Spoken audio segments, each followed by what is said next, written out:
Hello, my name is Gunjan Agrawal, and I'm going to present before you frequency domain filtering in image processing and its application. So let us first look at what is a frequency domain in image. Basically, an image is made up of two parts, the high frequency component and the low frequency component. So based upon this, we define two types of filter for an image. One is the low pass filter, another one is the high pass filter. So first of all, we will look at what are low pass filter. So low pass filter, as the name suggests, they allow the low frequency component to pass through them and blocks the high frequency component.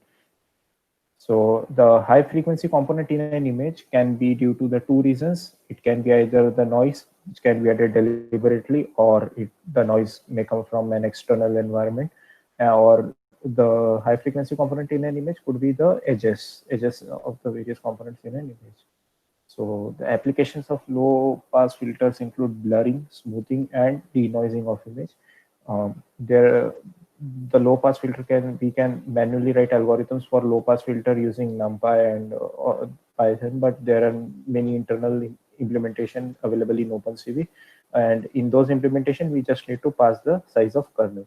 So now I will show you how to do this in OpenCV. So yeah. So first of all, I have imported all the necessary libraries, and then I have taken a grayscale image over here. So this is our input image. Okay. So now I'm going to show you the low pass filters over here. Yeah.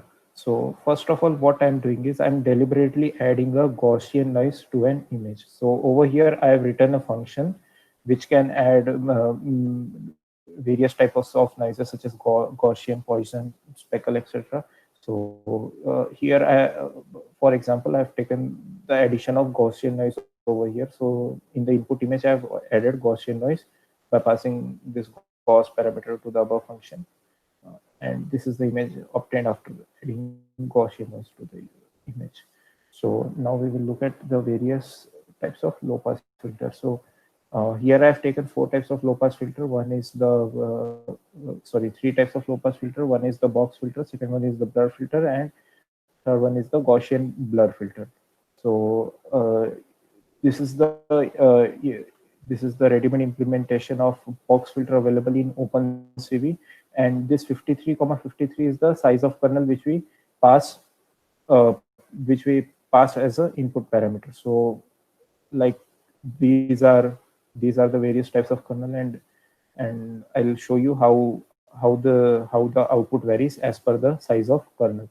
So first of all, I have for the input image, for this input image, the noisy image, I have taken three types of output corresponding to three types of low pass filter. One is the box filter, second one is the blur filter, and third one is the Gaussian blur filter. So this is the original image, and this is the output obtained after applying each of the filters. So you can see that after applying a low pass filter, the edges have been smoothened, the image has been denoised. The Gaussian, especially the Gaussian blur filter, extracts the Gaussian noise from the image, and uh, only low frequency components are allowed to pass. So now what happens if we change this size of kernel over here? So earlier it was 53. Now let me make it as 20,20 and show you the results.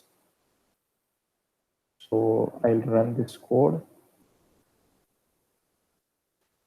And yes, now you can see that the image is somewhat less blur as compared to the earlier part. Let me make it even more smaller. Let me make it 3,3. Let's run and check the output. Yeah, now you can see that the image is almost similar to the original image. So here we have observed what is the effect of the size of kernel on the output image. Okay, so now let's move ahead to the further section, that is Fourier transform. So this Fourier transform is used to analyze the frequency characteristics of various filters, and for image processing we use a Fourier transform called 2D discrete Fourier transform, and this 2D discrete Fourier transform is achieved using a algorithm called fast Fourier transform. So now we will see how we obtain this fast Fourier transform using NumPy. So NumPy contains an package called np.fft.fft2. So I'll show you over here. Where is, yeah. So this is our input image, and now we will see Fourier transform using NumPy. So this is the package function available, which will do the fast Fourier transform on the image. Now this is using NumPy. For OpenCV, there is a separate function available. So after its image is an input image and it's a grayscale image.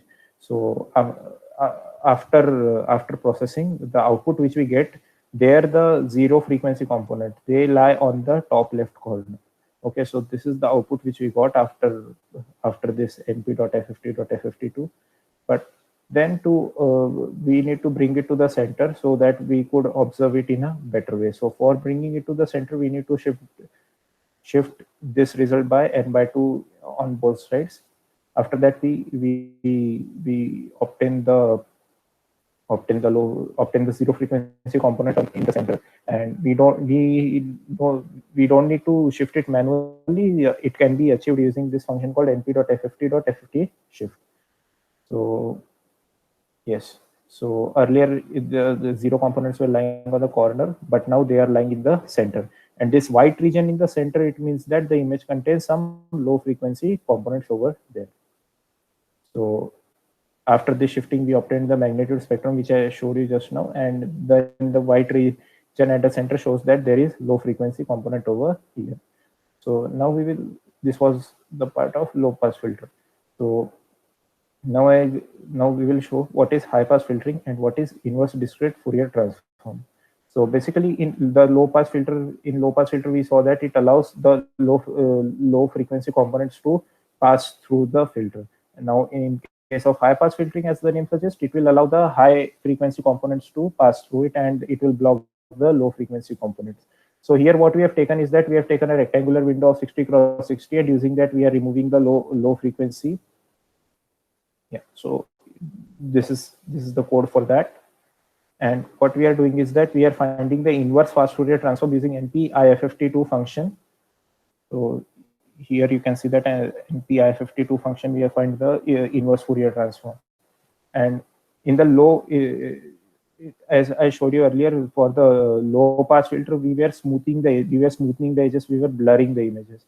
But for the high pass filter, we can see that the output here is basically a edge detection sort of thing. So here in the output, you can see that edges are detected, the edges in the original image. So edges are basically the high frequency components of an image.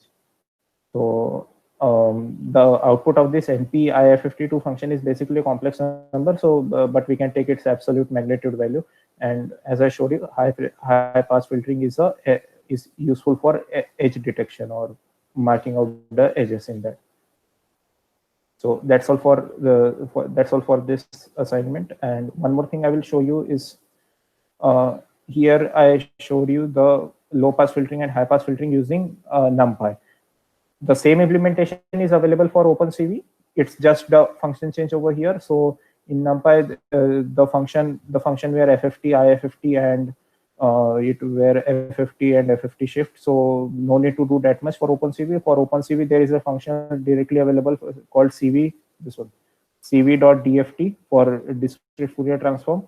And for shifting, we need to apply this NumPy function, but for taking Fourier transform, there is this OpenCV implementation available